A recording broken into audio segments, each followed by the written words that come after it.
be dispelled.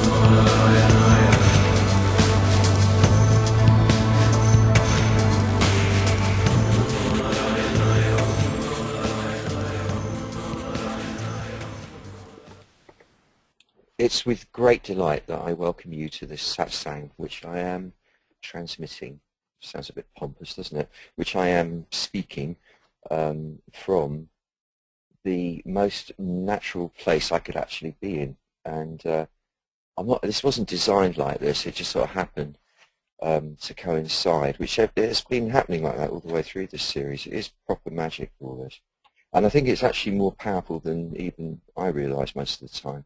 I'm getting enough glimpses of the results of the so-called magical operations that we're doing that it's indicating itself to be quite mind-blowing potentially. And this I'm talking for everyone who partakes. I've been getting feedback from people that it's really quite remarkable. And my mind is fired up with a million ideas. I'm in I haven't slept all night, so you'll have to forgive me. I've been up working all night long in the studio here. I have a remarkable opportunity as one of the top producers, if not the top producer of electronic dance music on the planet. Is a very close friend of mine and has built since I've been away, has built a what would you call it, a studio super complex. It's the most advanced studio allegedly, and I'm pretty sure, because I know all this equipment and what everyone's got around. This is the most advanced studio on the planet, and he is a genius, and he's doing the final mixes on two of the tunes that I haven't got final mixes done yet of this EP that I've been producing for the last 3 months, and it's a very exciting situation for me. It's an example actually of letting go into the flow. All of this has sort of occurred in that way.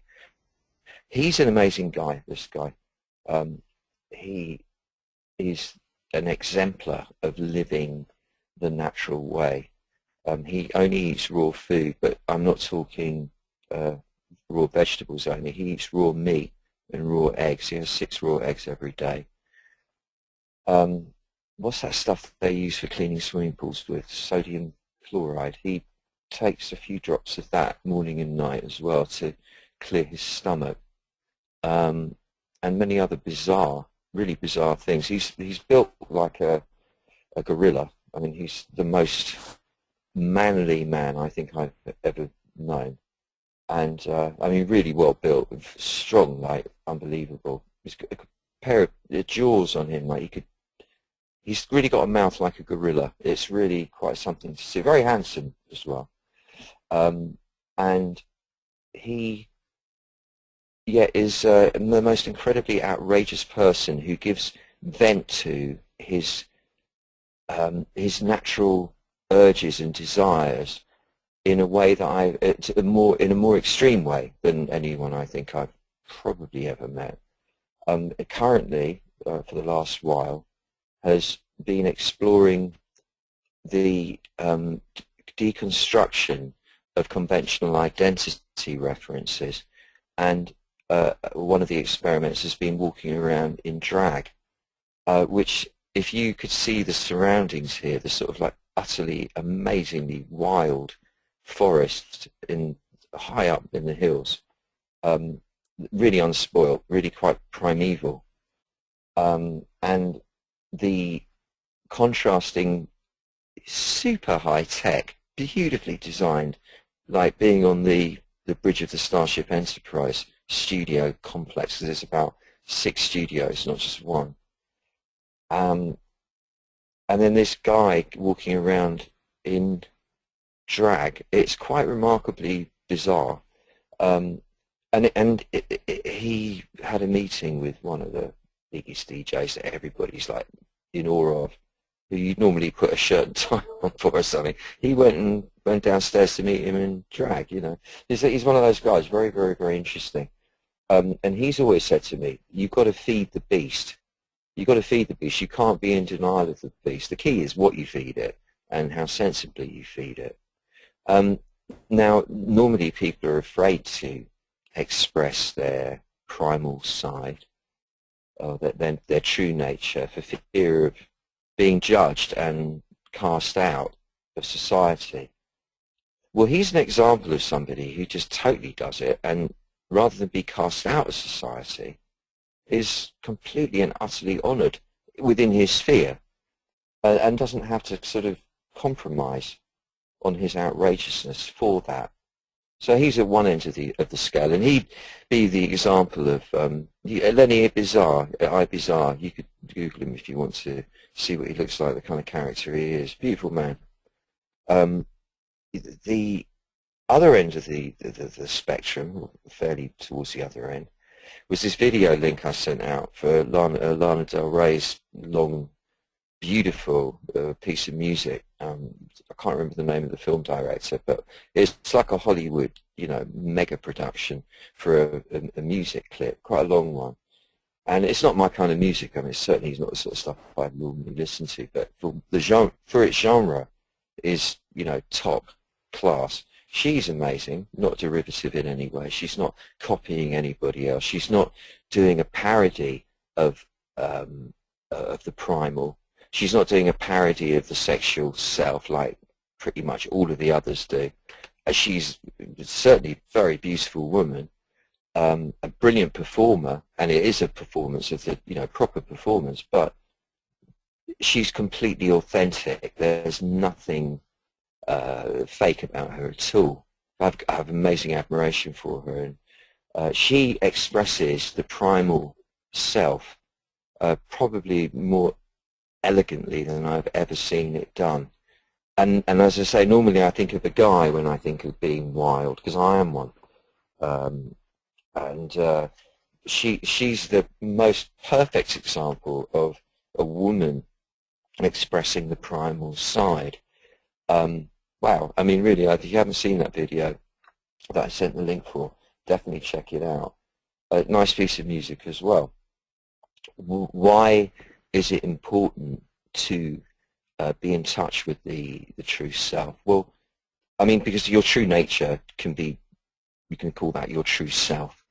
I have helped many people along the way who have been struck by that, what's conventionally called a midlife crisis. Personally, I think we're in an existential crisis from the moment we're born. It just shows itself differently at different phases of life. So within the conventional sphere, or in terms of reference, you tend to have a proper burst of it around whenever midlife is deemed to be. And the gist of it for most people is just like, I'm not living my life. I'm living my life to please other people. I'm living my life as pretty much a pretense. I'm not being the real me. And the cliche, there must be more to life than this. Well, there is. There is certainly more to life than pretending. Now, I'm English, and I'm proud of it, I must say. It's a beautiful culture to have been grown up in. And particularly the English. I mean, I've worked it out that I've travelled 400,000 kilometres in just over 3 years, calculated it the other day. 283,000 miles it is now. And I've really been around the world quite a fair bit anyway before that. And the English are particularly pretentious. I include myself as that. We do pretend, for whatever reason, more than most other nations that I've been in. So forgive me if this is a bit Anglo-centric, the way I'm describing it. But I think it applies in any case. It's to varying degrees to most cultures. I wouldn't say all. The tendency to impress and to parade and to put on a front and to mask the feelings, mask the foibles and peccadillos and the bits about you that make you odd for fear that people would judge you. And this leaves you denuded of authenticity because you're constantly putting on a show. And it's not showbiz, is it, daily life? I mean, it isn't. If you were in showbiz, you wouldn't just be doing a show the whole time. You'd be doing bursts of show, you know, an hour, 2, 3, whatever, and then you go back to stop being on show. But what happens to a lot of people, and this is, you know, markedly so in the corporate world, no matter which country you come from, is a pretense going on. And I hear it all the time. I mean, spirituality, it's a very broad-based term, I know, but, you know, this whole kind of self-development movement has been gathering pace since the late 60s. And you'd have thought by now that people wouldn't have to preface something that they were going to say that was alluding to the metaphysical with, you're probably going to think I'm crazy, but, especially when they're talking to me of all people. But enough people still do that. You know, ooh, you probably think I'm a bit crazy saying this, but I get messages from somewhere that isn't human or whatever, you know. It's very important to be in touch with the primal self, because thence derives our vitality and our zest and our drive to engage in the world of humanity. The other elements supply various qualities so that when we do engage with humanity, we do it in a balanced, well-rounded, loving, considerate, kindly way that respects the collective and the good of the collective. When you're in a transcendent state, over and above the well-being of yourself as an individual, because you gain that much panoramic perspective, say, for example, by having the lung energy, the space element, I call it, activated. The sense of who you are as a presence supplied by the fire element via the heart. The ability to think sensibly and in a straight line so that you can get things done practically is derived from earth energy, because the earth is all about the material plane and you have to be practical to deal with that to some degree. That's supplied by the spleen energy. The ability to flow graciously like water is supplied by the water element, which is corresponding to the kidneys in the body. And the ability or the propensity to grow into the fullness of yourself ever more and more into the fullness of yourself is supplied by what is traditionally called the wood element, but which I call the nature element. It's called wood because trees grow. To me, that's slightly clumsy, so I like calling it nature because it's what it is. And nature is, well, we all have our own relationship with nature. Let's talk about external nature first of all, or the external manifestation of nature out in the land and so on. The yin and the yang of it is fascinating. You have, for example, the petal of a rose that's as sweet and fragrant as can be, and yet the thorns on its stem are quite vicious, potentially, if you touch them wrong. A cat is the sweetest thing. Yeah, one of my very close friends, because I'm really connecting back with all my family here, because it is like a big family in Ibiza, and a lovely thing to be doing it is. But one of my family and very close friends was my cat, Gandalf, when I lived here. And I very sadly said bye to him. And it's been 3.5 years since I've seen him. And I walked into the compound, because this is where I used to live, and I walked into the compound, which is all now a gated compound rather than just an old hippie kind of place out in the woods. And there was Gandalf, and he recognized me. And he came right up, and there he was, my friend. It's this beautiful little cat. I mean, honestly, he's probably the most beautiful cat I've ever seen. And I've seen him go for birds, and it is ferocious. I mean, the contrast between this cute little thing and the ferocity of him on the attack is, well, it's hard to reconcile as being the same creature. And then you have, say, a dewdrop on a leaf in the early morning. And what could be more placid or humble than a dewdrop? Now, but you get enough dewdrops or drops of water in any one place and give it a bit of a surge, and you know what a tidal wave can do. I mean, it is one of the most powerful phenomena that we could ever encounter. And that's the yin and the yang of nature. Now, everything in nature grows, everything in nature decays, and that's the yang is the growing and the decaying is the yin. You can't have one without the other, because if everything just continued growing, there wouldn't be any space for anything. So things have to decay, and the decaying plants, as we know, provide fertilizer that makes the soil rich and eventually provides fuel, fossil fuel, or has done for us, which we're using up at a ridiculous rate now. And the process of growth and decay ultimately continues to produce growth. However, the decay is superseded by the growth. We're always continuing, and even when the world's population has been wiped out to a mere trickle, the human population, we know this from the DNA, our exploration into DNA, that we're all so closely linked that it's obvious, it's evident that we're actually all, to some extent, inbred. We're the only animal that can actually do that, have babies through incest, as far as I know. And this is proof that we have been reduced to very few numbers, and people were required to have sex with their sisters, daughters, brothers, fathers, whatever it was, to keep the human race going. We know this for a fact. Why am I telling you this? I don't know why. I think I'm going through a kind of a litany of weirdness, of weird things. I can't remember.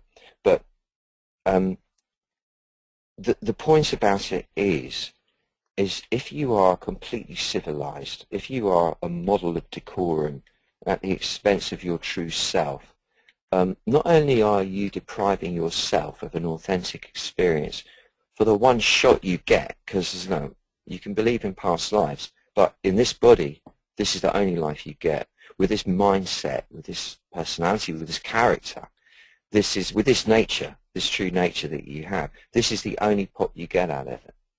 How could you possibly think it's okay to waste that living some charade the whole time? It can't be. I mean, it's got to be one of the most negligent, almost criminal acts, really. You're wasting, not you, I mean people who do that, are wasting the one pop they got at this amazing adventure. So it's crucial that we embody the wild one. However, we have to do it in a way that is harmonious with our fellows.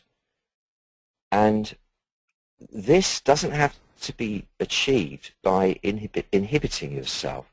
I've never really known a truly outrageous person be castigated or excluded from society. However, and I've known a few, I really have. I've had some very close friends who have been completely and utterly bizarre and didn't care a hoot what people thought of them. I mean, by comparison to which I'm quite a prissy character, and I usually consider myself to be fairly wild, but compared to some of my friends, I'm ridiculously well behaved. Being outrageous doesn't actually get you excluded or abandoned. What gets you excluded or abandoned is just being a horrible person. It's being disrespectful of other people's lives and space and sanctity, and being driven by egocentric agendas that preclude being of service to our fellows, and or being incredibly narcissistic, which is an extension of the same thing, being completely self-absorbed, never saying to the other person, how are you? How are you? What's going on for you? And actually being willing to listen and give them your heart, your space, your love, your caring. The people who are abandoned are generally ones who don't contribute that love and so on. But I don't think people are generally abandoned for being authentic. It's fairly safe to say that being our true selves is actually a great advantage. And as I say, the vitality, the zest rather, the drive to engage in the game of life is derived from this nature element. But like I say, nature is quite smelly. When it decomposes and decays, it stinks. Yet when it's in bloom, it smells so sweet. You can eat it like fruit. The smell of rotting fruit, the feel of rotting, the taste of it, yeah, but ripe fruit.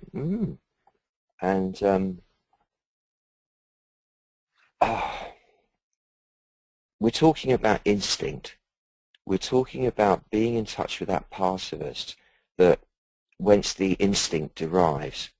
And any successful person will tell you, every successful person I know will tell you that their success, yes, it comes from diligence, hard work, perseverance, but the decisions, the direction, which is what brought the success, derives from instinct, not rational thinking. I know you can be successful using logic. If you're of that bent, you can analyze systems via supercomputers and come up with a fail-safe method of making money in this area or that area and what have you. Of course, yeah, we know that. But assuming you're, I would assume by the fact that you're here at the satsang, that your motivation is probably not being rich.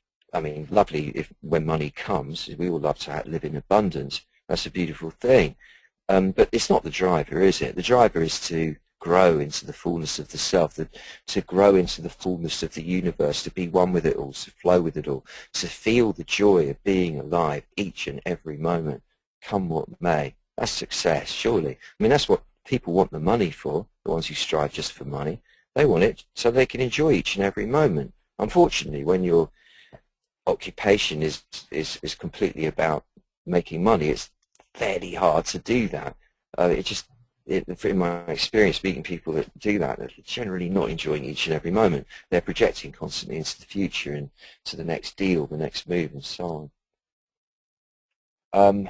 But I've noticed from myself, and I'm sure you have too, that when you go with your instinct, that is not even thought, it just is an urge to do this or do that.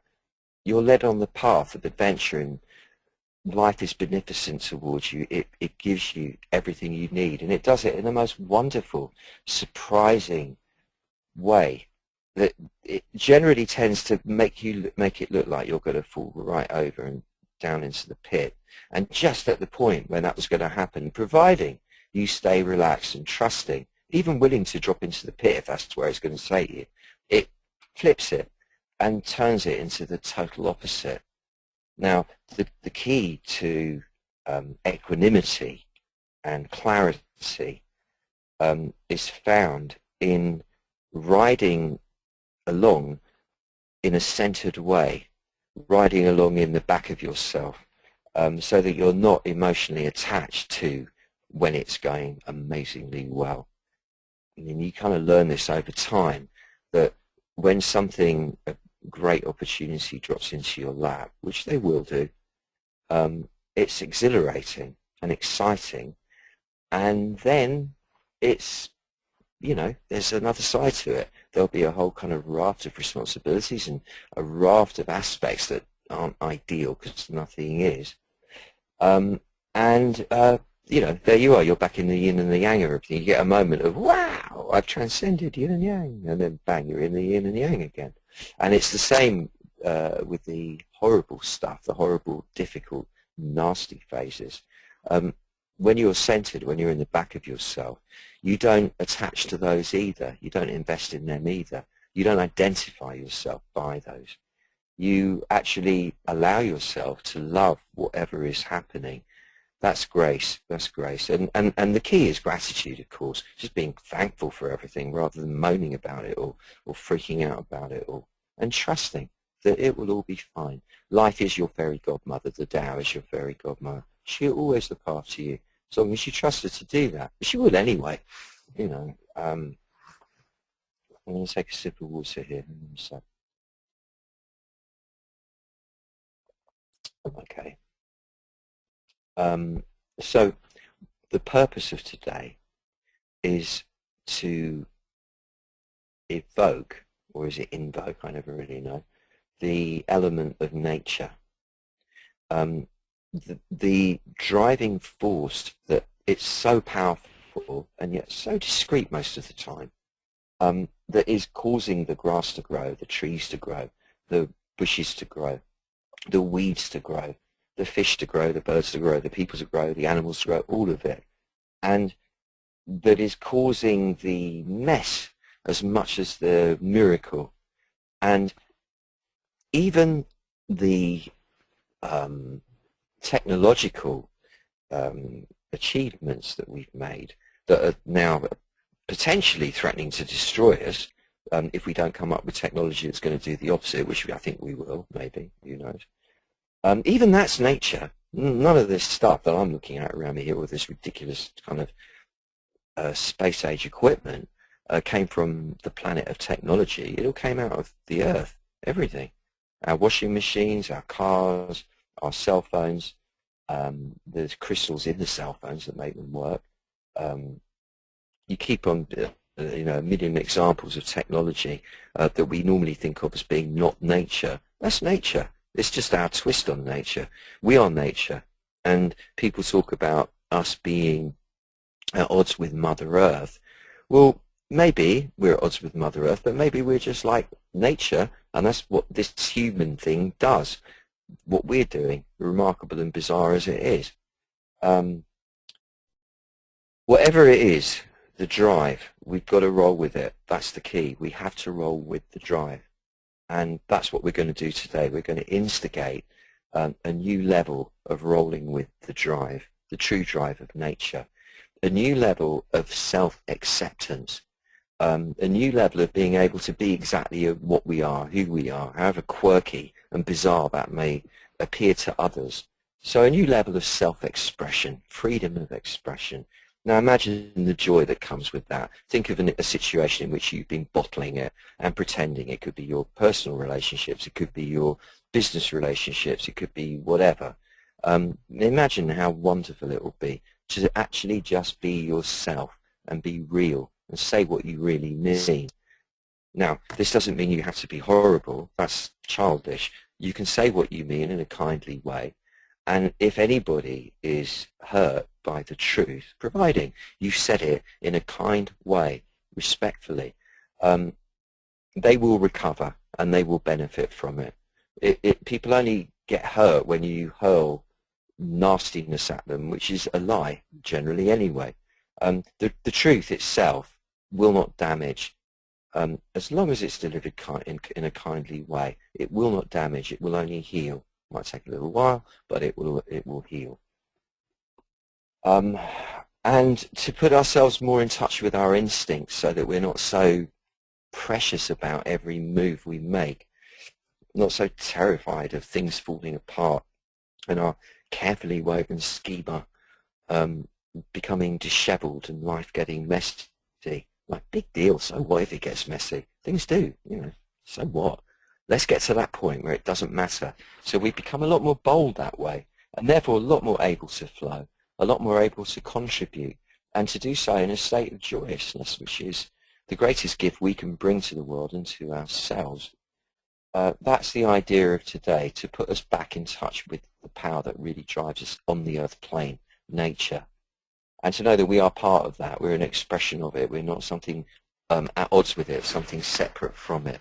To think that is reductionist and Cartesian, and it's not enlightened. We are part of nature, we would not be here. This situation could probably change because with all the artificial intelligence and nanotechnology, which is the next raft of progress, exponential progress, it's quite probable that in sort of 50 years from now, or maybe a little bit more, the world will be completely controlled by robots and will be their pets. But for now, and even then we'd have to even say that was nature too, bizarrely.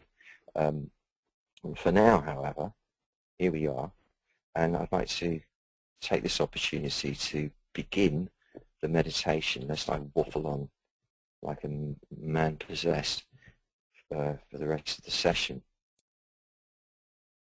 what we're going to be doing now is getting in touch with the nature element. I have no idea how we're going to do this. This is just coming through me, so I'm rolling with it, as surprised by whatever comes out as you are. Start off by centering anyway. This is the most important thing. So you take stock. You close your eyes if you want to. If you don't want to, don't. But it's easier with your eyes closed. Leave a little slit of light at the bottom of your eyelids to let the light in, to keep the brain awake. Sit, better than lie down, or stand if you want. Crouching possibly, but you really want to have a relatively straight spinal column, which should be positioned perpendicular to the floor for the best results. Lying down tends to make you fall asleep. It's a little bit self-indulgent, so if you could get up if you're lying down, I would most appreciate it, and so will you, I think. And if you've got a chair, a comfy chair, use that, and take advantage of the structure of the chair. Don't be a stranger to it. Sink down into the chair fully. Let your sit bones sink in and sink back into the chair. Let the chair completely support you. Yeah, take stock. What are you feeling? You don't have to identify. You don't even have to define or describe it. Just get a sense. What am I feeling? You know, like in terms of how comfortable I am in my skin, how uncomfortable. Not bad to be uncomfortable. It's just the opposite of comfortable. Just take note. Don't change. Don't judge. How am I breathing? Am I breathing irregularly? Am I breathing deeply, shallowly, noisily, smoothly, roughly? What am I doing with the muscles in my body? I mean, for my face, for example, if you had your eyes open now, you'd see a night whether you would have seen a nice picture of a Buddha's face, exactly the same one that is outside in this massive statue, weirdly. You tend to carry lots of tension in the face because that's what you face the world with, so it's where you've got your protection up most. Have a look at what's going on in the face. Is there tension in the muscles? Is an expression of some sort, or the residue of one, being held there? Don't do anything about it. Note whether the weight of your body, the sort of the physicality of you, is gathered mostly in the upper part of you, in the chest and head area, or in the lower part of you, in the belly and the legs. Don't change it. Just note. Note whether, and this is the big one, you are occupying the front of your body or the back of your body. I suggest I mention this rather because the front of the body, as you'll know if you've been before, is where all the noise goes on. The noise of the peristaltic motion, the heartbeat, the breathing, the noise of emotional turmoil in the belly, which everybody has to varying degrees at different times, other than when very drunk or on sort of MDMA or something that will warm you up like that. But if you're living a natural, sort of relatively clean existence, generally speaking, unless you're into a proper hefty yoga or Tai Chi, Qigong kind of routine that really focuses for a long time on relaxing that area, there will be tension in the belly. Because we're just processing all the information all the time, and that's where we feel it. And don't do anything about it, just note it. And the front of the brain is where we have this conversation incessantly that describes the world around us.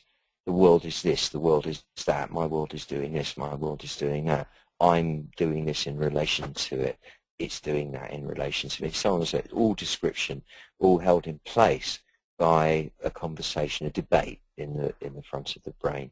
I should be doing this, I could be doing that, I want to do this, why can't I have it, they got it, I haven't, what's wrong with me, nothing wrong with me, and all those kind of ongoing debates, they occur in the front of the brain. The front, and you know, the bladder, if you need to pee, for example, all of that stuff, it's all the bowels, the wind, all of that stuff goes on in the front. It's noisy there. You speak in the front. You hear into the front because your ears face forward. You smell from the front. You know, you see everything in front of you. It's noisy. The world is by nature noisy. Things are going on. Of course it's noisy. And if you are in the front of your body, you become one with that noise, that drama, Generally, people are drawn to the front of the body for the very reason that all your sense organs face forward. So you're experiencing a version of reality in front of you, as it were, and that is so riveting and fascinating, scary a lot of the time, exciting sometimes, pleasing, displeasing, so on, but always riveting, that it draws you forwards without you realizing it to occupy the front of your body. By contrast, the back of your body, which is where martial arts masters learn to sit all the time, is still and silent and quiet and solid relative to the front. There's no noise going on there. The kidneys are the only vulnerable spot. The muscles down either side of the spine are hugely powerful. The spine itself is the strongest part of the structure, the physical structure. And when you sit in your back, you are also in command of the front, so you gain both bits rather than when you're in the front, you're just in the front, there's no back. And the significance of this is that when you're in your back, you are able to maintain a transcendent, impartial position, an observer's position. You become the witness bearer. You become that deepest aspect of your personal consciousness, which has been observing, bearing witness to your life unfolding since you were conceived, and has done so without comment, generally. It doesn't judge, it doesn't prefer this situation over that, however painful or pleasurable. It just delights, which is pure delight, in being and observing. It's fascinated just to observe. You could call it the God inside of you, the Tao inside of you, spirit inside of you, doesn't matter what we call it really, we know what it is. It's the background presence. It's the same presence that sits in the background of all reality, the subatomic level. And in the back, in the body, when the body is used as a metaphor, the background presence is naturally in the back. So when you sit in the back, you become one with that deeper, most wise part of you, rather than the bit that's like the headless chicken running around trying to grab at this and grab at that constantly, which sits in the front. I'm not asking you to move into your back yet. I'm just pointing out some of the advantages. Another one of which is that in your back, you are closer to your past. You know, your past is behind you, figuratively speaking. We tend to divorce ourselves from the past and all the goodness that it confers upon us, all the experience we've had, the depth of the stories we've been through. And we tend to divorce ourselves from any notions of the ancestors, they who went before. Without him, we'd not be here. The East, they honor their ancestors, is very important, and to me that's very sane. You can't do that if you're in the front of your body, because like, what the fuck are the ancestors all about? Is it totally irrelevant? When you're in your back, though, you can kind of almost feel them there. You can when you concentrate. We will do that in a moment. And that gives you a wealth of support from behind, which then enables you to receive destiny as your friend from the front. But don't change anything yet. Pretty much finally. The chest itself, how tight is your chest? The heart center is in the core of the chest, behind the breastbone, is the source of all the beautiful qualities that make you human in the highest sense. So the ability, capacity to care for another person, the capacity for sharing love with another person, which is really the point of the whole thing. But that's why we're all here together, is to share love with each other. And it's what everyone's striving for, whether they think they're getting it from buying a Ferrari or becoming more famous than somebody, or showing off, or doing whatever nonsense people do. All everyone's looking for, even murderers and all those nutso people out there, is love. Everybody is looking for the experience of sharing love with other people. This is not achieved by getting into some highfalutin intellectual abstraction of being a saintly, nice, kind, loving, enlightened, tra-la-la person. This isn't the love and light brigade stuff. This is simply a pragmatic matter of opening up the two halves of the chest, visualizing, if you like, a pair of sliding doors in your breastbone that open to the sides to reveal this jewel of your being in the core of the chest. Obviously, it doesn't really exist. There's not a jewel there, and there's not a rose petal or whatever there. These are just figures to, images to grasp onto to somehow make it real. It's an essence. It's the essence of you, your soul, all that is gorgeous about you, because we all have this when a baby's born, you pick the baby up and you go, oh, isn't it beautiful? Isn't it? Even if it's ugly, it's still beautiful. You hold it and it's just got its new life. Oh, it's so innocent and pure. You love it so much. It's just pure love because it's got that gorgeousness to it coming all the way. Nothing's blocking it. We all have that.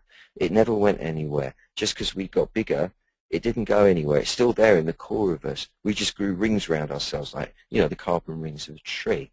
But the core is still the same, and that's who we really are. That's our gift to the world, that love. Just note whether you're blocked there or open there, what have you. Don't do anything about it. But now let's do something about it. Let's start off by expanding the mainframe, so to speak. Lengthen your spine. Imagine that your skull is a balloon filled with helium and it's just reaching upwards to the ceiling, and that's causing the back of your neck to elongate, and it's causing the whole spinal column to elongate. Just for a moment, feel that. Just get a sense of your spine being like a snake charmer, with a cornet thing, and the snake has unraveled itself out of the basket and has dialed itself up to its full height. Imagine that your spine is doing that, and let it undulate like a snake a little bit. Indian yoga, they think of it as a snake, a serpent, and we do in the West, the caduceus symbol, similar. Just get that sense of that whirling, swirling, spiraling, subtle sensation all the way up the spinal column, and you notice that by doing that, you feel lighter already. Now drop your shoulders. Just drop the shoulders more and more and more until they're right down and broadened out. So stop holding them in, stop holding them up, stop holding them in. Let them drop, let them broaden. Now it feels good. You're starting to be like the real animal that you are already. And raise the breastbone a little bit. By this I mean slide it upwards just a tad, like a hair's width really. It's a gesture, it's subtle. And just upwards and forwards a little bit. And that will give you a sensation of regality. You become the sovereign of the realm. All kings and queens have that sort of outward thrust breastbones. It's a sign of great nobility. Be the noble person you are simply by rising up to all that is beautiful through your breastbone. Let your hips broaden. It's a psychological thing, really. Just to let the hips, the sit bones slide away from each other, so you've got a broader base to sit on. And now you've expanded subtly your mainframe. You'll notice, if you're sensitive, that your experience of being who you are in this moment has expanded with that. There's more space inside. You're no longer this cramped up being. On the mainframe, you've got all this flesh, the muscles and sinews, most of the time, which is held in a state of tension, which means literally holding, for no reason. It's just because the fight or flight reflex has been so overused that it never really properly lets go. You're in a state of constant contraction. Well, this is an opportunity to undo that a bit. Every time you sit or stand to meditate, it's an opportunity to undo that a bit. It's important to do it because the energy, the vitality required to keep a muscle tense is much bigger than you imagine. And it's the vitality that keeps you alive. Very important vitality. It's the chi. So help it by letting all your muscles soften.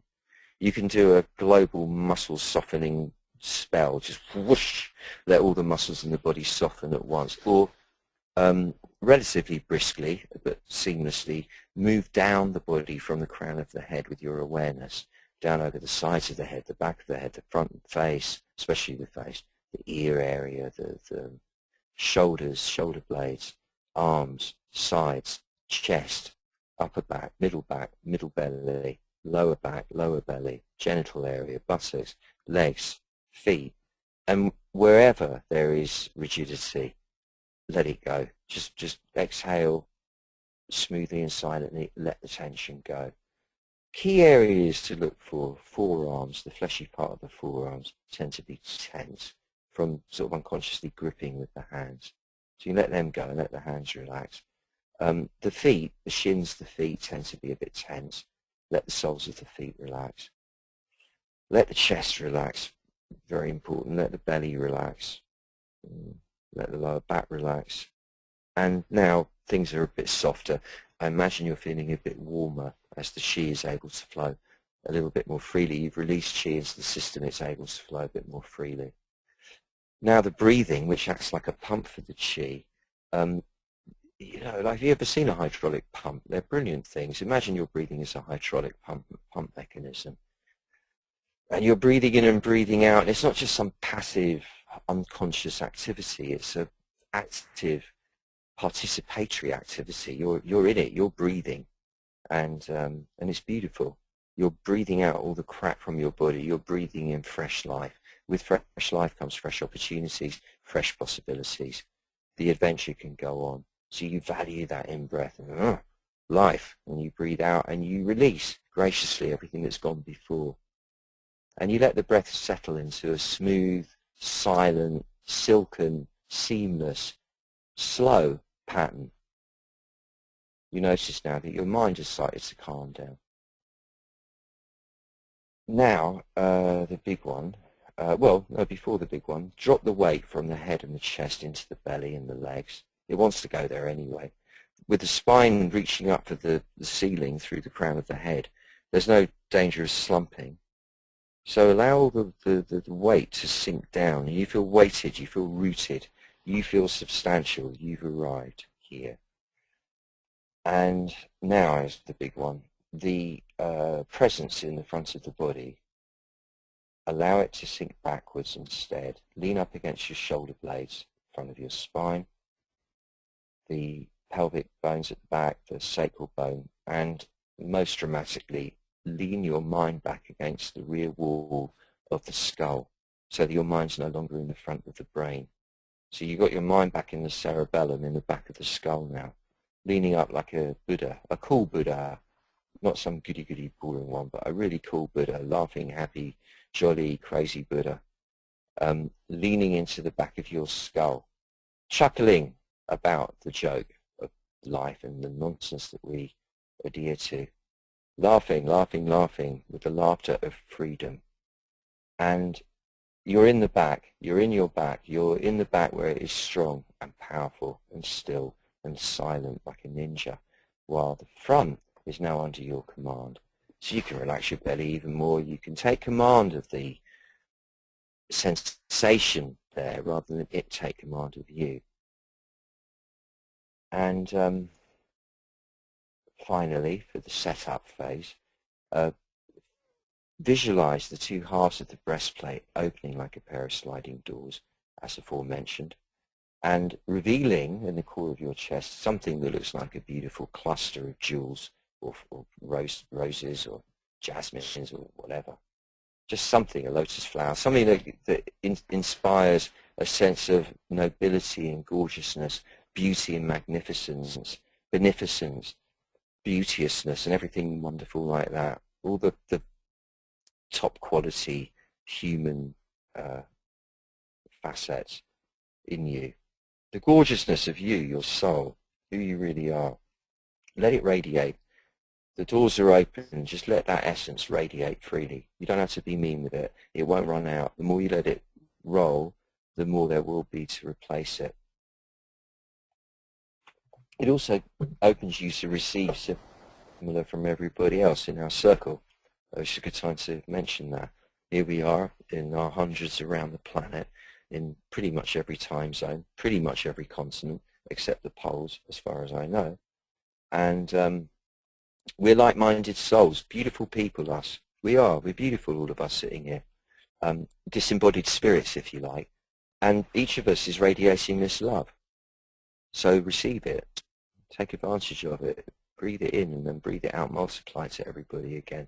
And know that it's not just going to affect us in the circle, it's going to affect everyone we each know, and then everyone they each know. And it's subtle, it is subtle, but you know the cliche of the butterfly flapping its wings, it's the same. It doesn't have to be a gross motion to set a massive effect into being. Allow that love to flow freely, but let all this happen from the back of you, where actually you don't give a damn what it does. You don't care. You're just happy being here because it's so exciting being alive. You are the background presence. Now let's go deeper into that. As I said before, behind you, you have your past, and in a different dimension, but behind you likewise, you have all your ancestors. Linear time is merely a construct. Any Einstein will tell you that. Therefore, on some level, in some dimension, your ancestors still are alive. And you becoming aware of them behind you and saying thank you to them, to their spirits, for their lives, for living and going through all the trials and tribulations they went through, because you're here as a result of it. Just give thanks to all the ancestors, whoever they all were. Bless them all. Doing that heals them. And then in the context of linear time, that healing comes back to you. So it's a very powerful thing to do. Meanwhile, leaning back into all of that, trusting it, your wealth of experience, everything that's happened to you. Give thanks for your own life, your story that you've lived so far. Amazing story that got you here. Astonishing story.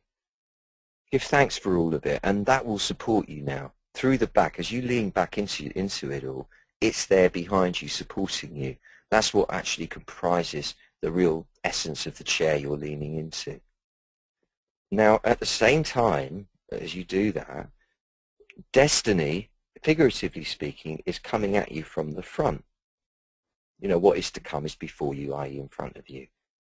And we don't know how it all works. Nobody does. We have theories, and some of them are brilliant and sound very plausible, but nobody actually really knows whether everything is utterly destined and every decision you make was always destined to be made that way, or whether we participate, or whether we completely make it all happen as it does. Nobody knows, and it would be arrogant to assume a position. But we do know, what we do know is that destiny is coming to us come what may. And we also know that at some point that will lead us to our death. It will take us home. And we have to do this by practicing it, really. I don't really know any other way. Rather than fear death as the grim reaper, rather than ascribe it dark, nasty, cold, yucky, horrible, scary properties, let it be the friend. Everyone's done it. Every single person who's ever been on the planet, every life form has done it. It must be safe. Hey, it must be. We must assume it's what's meant to happen and not some accident or aberration. It's what's meant to happen. Therefore, welcome destiny. Destiny is your friend, come to take you home. And on the way there, it's going to bring you all kinds of entertainment. And the more I find that you welcome it as your friend, the more it acts like a friend. This is generally the case with friends. Now, the force of destiny coming at you, because we are talking about a whole cosmos coming towards you, is such that it thrusts you back inside anyway.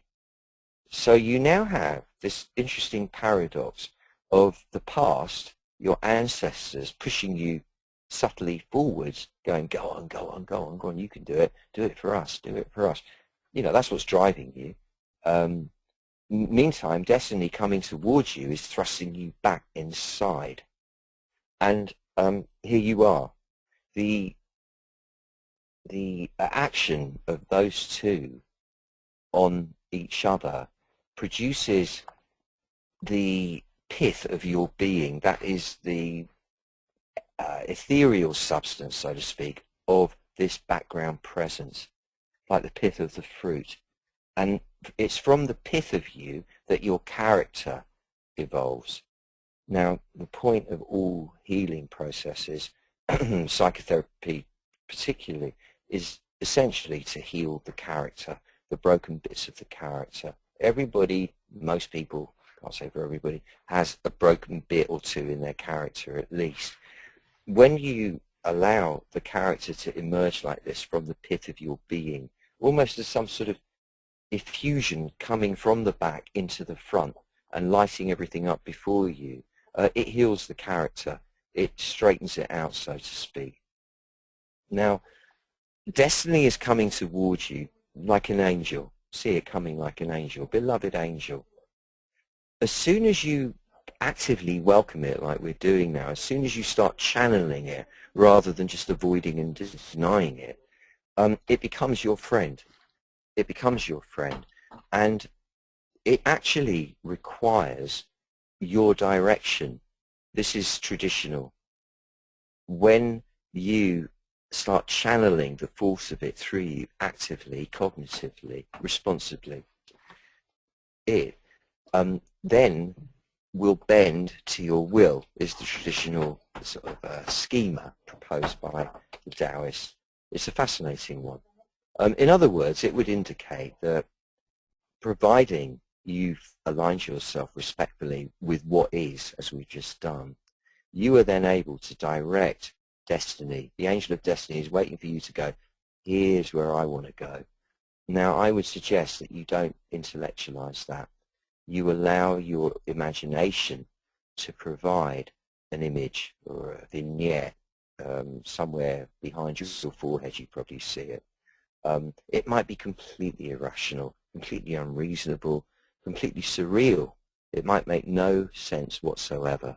There might be utterly conflicting elements involved in it that normally the logical mind would abandon the effort to reconcile, but which somehow dance together weirdly in this imaginary picture that is just coming spontaneously. You might see nothing specific, maybe just a color or get a feel of a sensation of a state of being that you wish to attain to. A state of you projected a little while into the future, feeling just lush and delighted and safe and sound and relaxed and comfortable in your skin, and comfortable in the environment, comfortable being on a planet in space with other people, comfortable playing the game of life, loving it, not resisting it anymore, and benefiting from it, receiving the rewards that you've been holding away from yourself, the respect of others in your field, for example, the rewards, the financial rewards that can come from doing what you really love and offering it to the world, for example. Relationships in your close-up life that are harmonious and supportive and that give you the space you require rather than inhibiting and constricting and ones that cap the spirit. A free flow of beautiful friends in your life and original thought and a varied menu of experience and scenery and full self-expression, being your authentic self, expressing the wildness of your soul, the pan, the Dionysus, the kind of the orgiastic aspects of you, but in such a way that it works with the social flow. It works with the professional flow. It works with the flow of your personal life. It works with the flow of your own energy cycles. This part of you, which is really crucial, this pan, this nature god, if you like, inside, derives its strength, its essence, from the same place that the nature that's growing all around us derives its strength, the same place that the galaxies derive their very being from, the same place that the entire universe derives its being from. Nature, this is the Tao, this is it. So feel that at the subatomic level, at the cellular, at the molecular level. Feel it as a priori background reality, a force, an entity, if you like, a phenomenon in motion and the source of all motion. And it's stirring you at the cellular level in every part of your being. It's stirring you like the springtime in the northern hemisphere now is awakening. It's got that same feeling And it's rude. It's rude. It's not all polite. It's rude, wonderfully rude, and exciting. It's exciting on a visceral level. It's exciting. It's what we might in England call naughty, because we're just so fucked up in that way. It's the mischievous part of us, of the spirit that guides us on the adventure. Give thanks for it. Feel it, that wildness within you, and give it permission to express itself in you, but in a way that is harmonious, that is helpful to you and to everyone around you. You don't have to figure out what that will be. You just ask for it to do that. Give thanks for the wildness within. That's who you are. Say to yourself, this is who I am. Behind all the pretense, behind all the clean clothes and the washed hair and all the perfume and the protocols and the behavior and all the stuff that I've learned, this is me, and it's beautiful. It's beautiful. The yin and the yang of it. This is who I am, and I love it. I'm proud of it. I honor this. Not because I'm a big-headed, egocentric lunatic, but because this is what the Tao made me as. This is how the Tao expressed itself in my form. I must honor that, because it's the Tao doing it. That's bigger. This is nature. I must honor nature. Nature is huge. It's universal. And get a sense of a kind of green light. Light is a bit of a clumsy word for it, but it's an essence. It's a sort of a green light essence, a hint of green light moving everywhere through you. And green is in the most beautiful green you can imagine. The most vital, vivid, verdant green you can conjure up. Because that is nature. You know, like the grass, the chlorophyll. Just feel it, your whole body, as if it's just been injected with a massive dose of chlorophyll that's gone into every cell.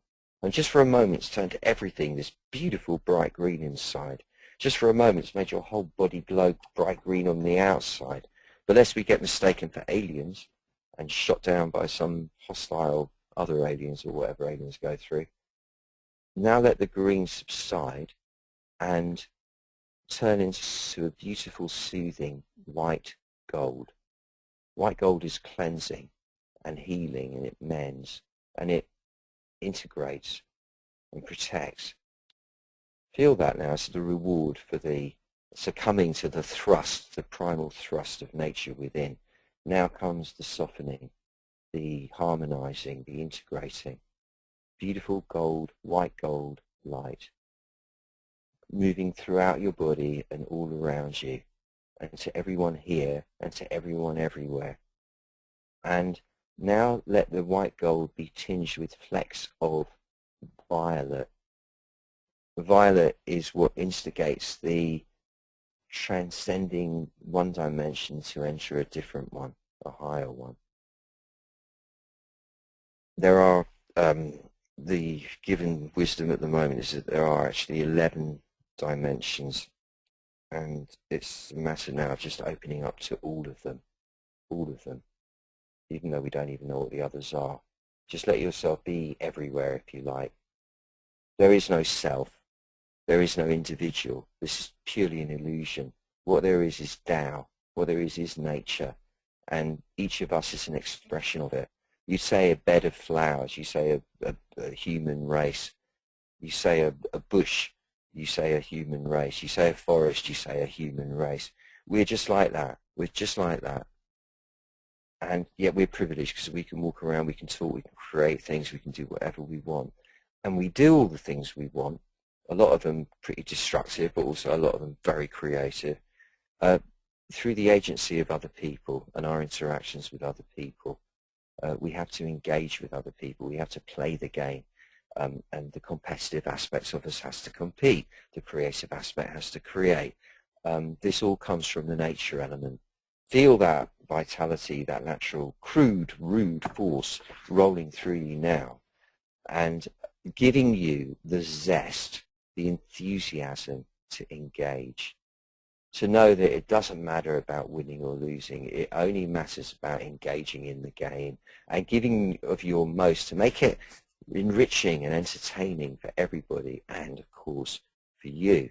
Because if it isn't enriching and entertaining for you, it's got to become that, like, now. Because otherwise you're just wasting time. And it can only be that when you're in the back of your body. So let yourself be in the back of the body now. Here you are, no drama. There's no big deal. Nothing spectacular. Pretty ordinary. Here you sit in a human body, which you couldn't construct from scratch if you tried. With a mind, which you couldn't construct from scratch if you tried.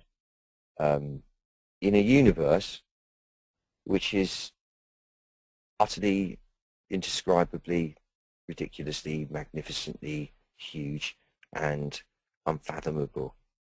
On a planet that mysteriously can support life, and it's such a beautiful place. And life is so sweet and wonderful. And you're just in the back of you, knowing that's where you are, feeling completely settled and sure of yourself, sure of all of this. Not sure because you're smug, not sure because you've got it all to sit still at last and be surrounded by a white picket fence, but sure because you can relax into the flow of the contraction and the expansion and go, yeah, come on, I'm up for this. I am up for this, whatever. I am not going to be a wimp about it. I'm not going to waste a second of it being anxious and a ninny about it all. I'm just going to go, bang, let's go, let's have it, let's have it. That's what the nature element's all about, having it large. And on that note, with a wish for that largeness to be your métier, to be your environment, the hugeness of being rather than the limited version, and all the rewards that will come with that in the coming days, weeks, months that follow, I invite you now to integrate all of that, but come into this waking state that we're more familiar with. Opening your eyes when you're ready, wriggling your toes, wriggling your fingers, wriggling your nose, just getting your circulation moving a bit, just so you remember you've got a physical body. And at this point in the proceedings, it behooves me to pass this on to the capable, loving, and delightful hands of Sue O'Kell, our esteemed producer, to facilitate the Q&A session. Hello. Hello. You enjoy that, producer? I did indeed. we actually That's a good start then. That's a good sign. I'm just trying to psych myself up now. We only have one question in at the moment, so if you have been holding back on asking a question for a while, now is your time, and please don't leave it right till the end, because I think we had about 3 came in at the closing on one week recently, so if that was you, please ask it again. I'll start with I would like to say that if they don't have to be clever questions or deep questions. You can ask really stupid questions. I don't care. They can be like, do you colour your hair or nonsense like that. Let's just get a conversation going. It makes it fun, especially when we're dealing with the nature element. Let's just explore all aspects of it. Let's start with this that's just come in from Malkit then. Malkit says, hi Stephen, as always, beautiful meditation and thank you for that. Just wanted to ask your advice on why, whenever I draw my mind back, there is a slight resistance, pain behind the eyes, just for a second or two, and it happens every time I do this. What do you think that is? Love, Malkit. Bless you, and I really enjoyed this. I really enjoyed it too, and I really enjoyed the fact that you really enjoyed it, and you are a lovely, lovely, kind, generous woman with your enthusiastic feedback unfailingly. Bless your heart. And why you get that resistance, I mean, there could be some sort of energetic reason for it. It could be the way that you're drawing the mind back, but my hunch is that there will be resistance. I remember this when I first started learning how to do that. There was resistance because we're so habituated to being in the front of the brain. We keep our experience of reality intact by conversing with ourselves about our descriptions of reality. And we do that in the front of the brain. Now, we're so used to that the thought of letting all of that description go, this structure that we've built up about the world that is actually just imaginary, most of it, is really scary, you know, at some deep level. Or you could take all the drama out of it and just say that it's just a habit to be in the front and to make yourself move into the back. It hurts. And I'd say that's actually a good sign, because it means you're breaking through a bit of resistance and you're really doing it. And I wouldn't worry about that. Maybe concentrate on relaxing your eyeballs a bit more when you do it, because you might be tensing your eyes to go back.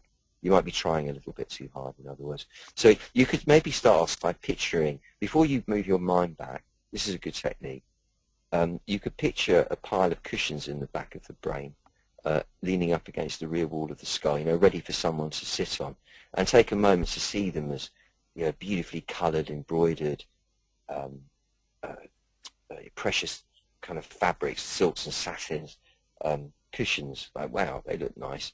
And then sort of see yourself kind of ambling backwards slowly, you know, maybe wibbly wobbling from side to side, and then even maybe stumbling onto the cushions, and lying down on them for a moment before you sit up. You know, anything that just creates a bit of a story that enables the mind to bypass its usual protocols.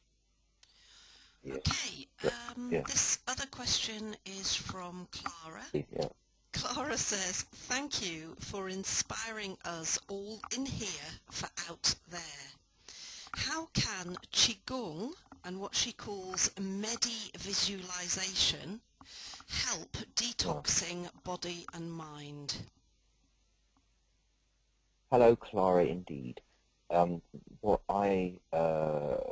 Qigong, how does that cleanse you? Well, it stimulates the 5 vital organs, and specifically in this instance the kidneys and the liver, which and the lungs to, you know, also to detoxify the body. It increases their function, so they will be more efficient at detoxifying.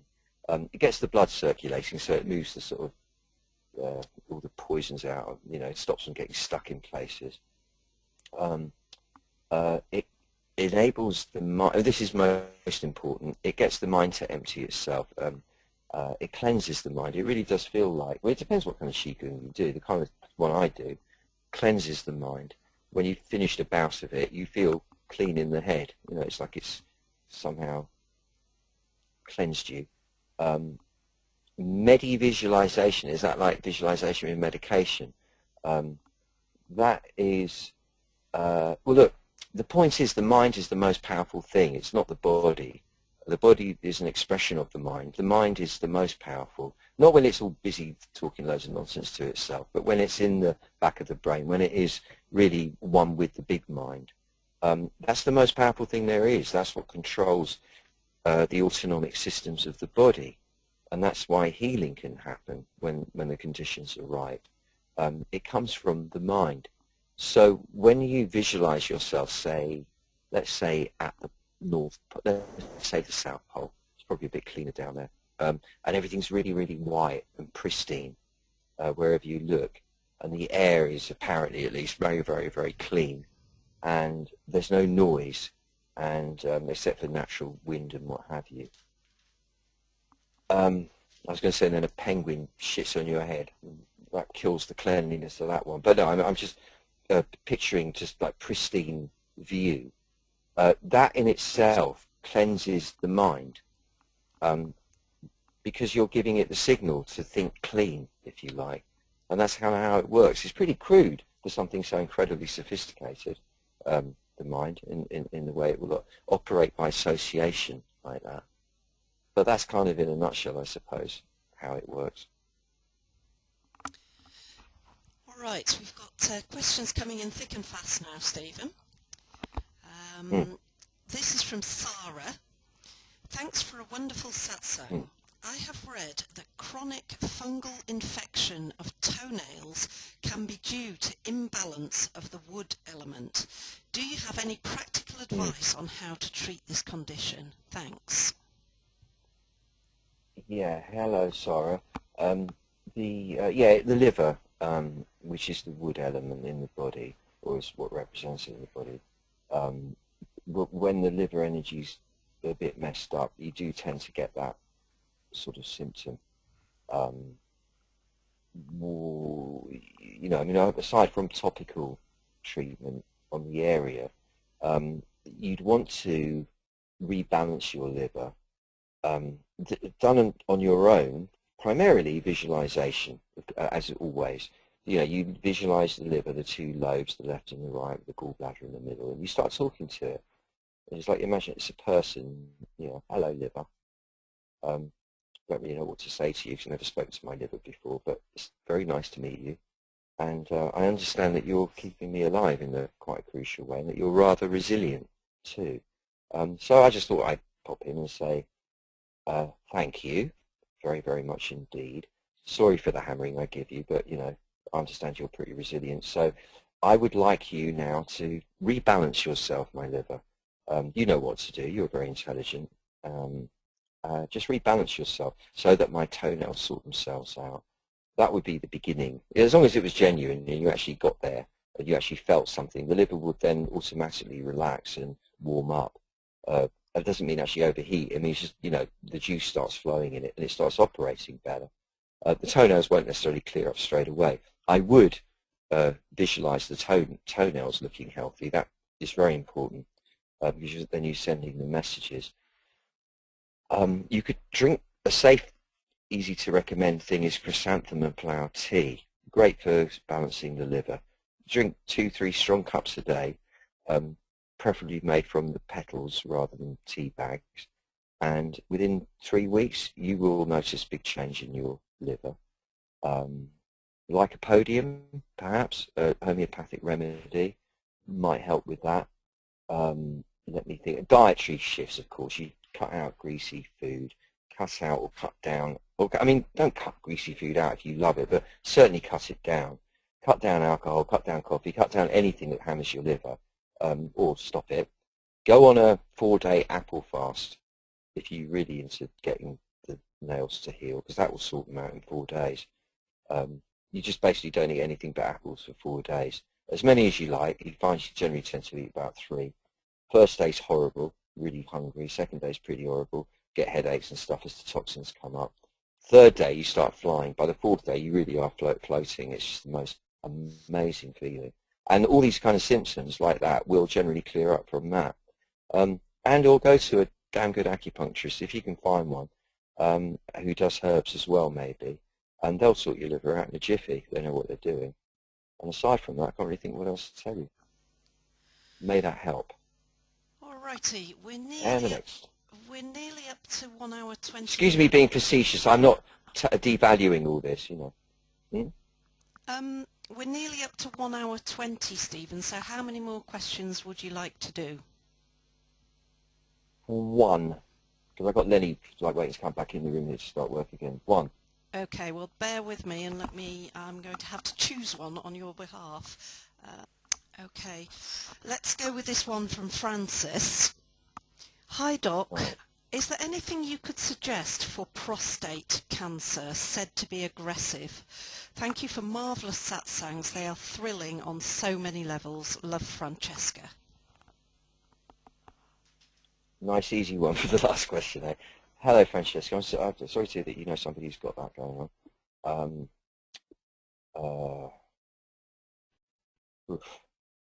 You can't rely on, I think once it's aggressive. Well, I don't know, actually. You can do miracles of all sorts. A good healer can do all sorts of stuff. But short of that kind of miracle, something practical that can be done is pulling the pelvic floor muscles in and up, squeezing between the legs basically, but not fast, slowly, building the squeeze up until it's hard to hold and then releasing it, and doing 9 of those about 3 times a day to start with, and then more if they can be bothered, because that will somehow bring energy to that part of the body, and energy does heal. And then it would be a matter of visualizing the cancer dissolving, if you like.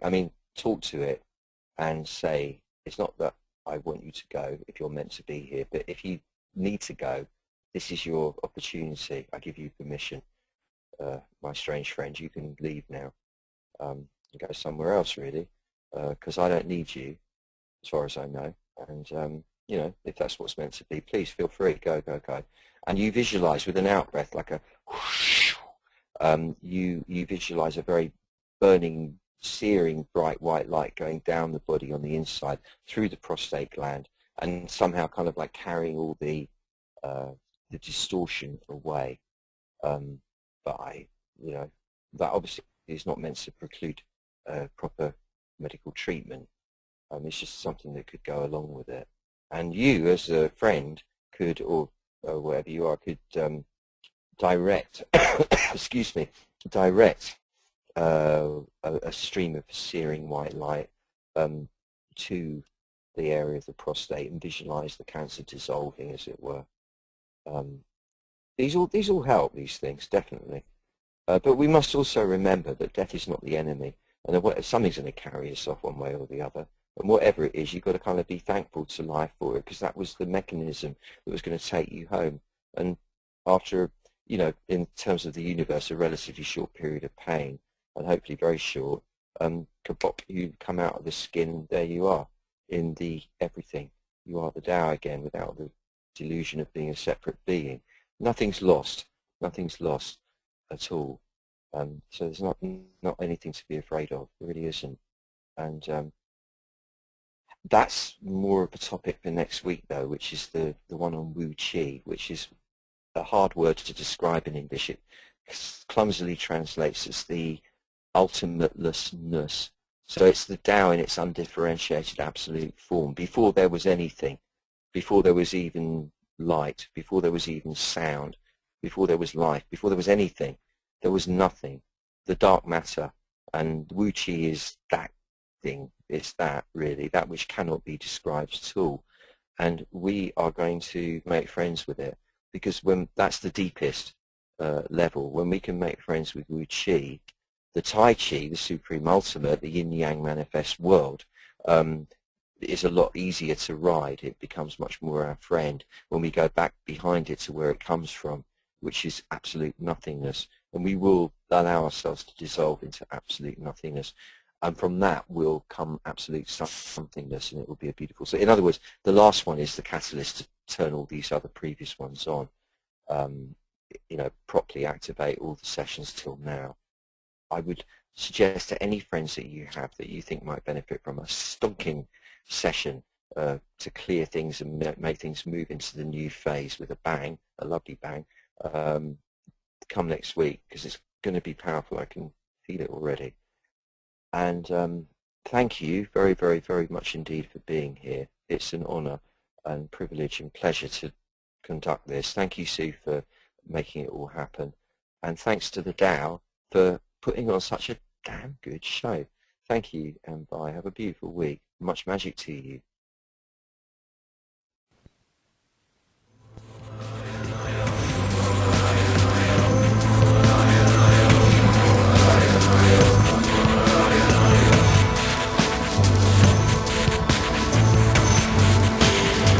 Clear all pain, suffering,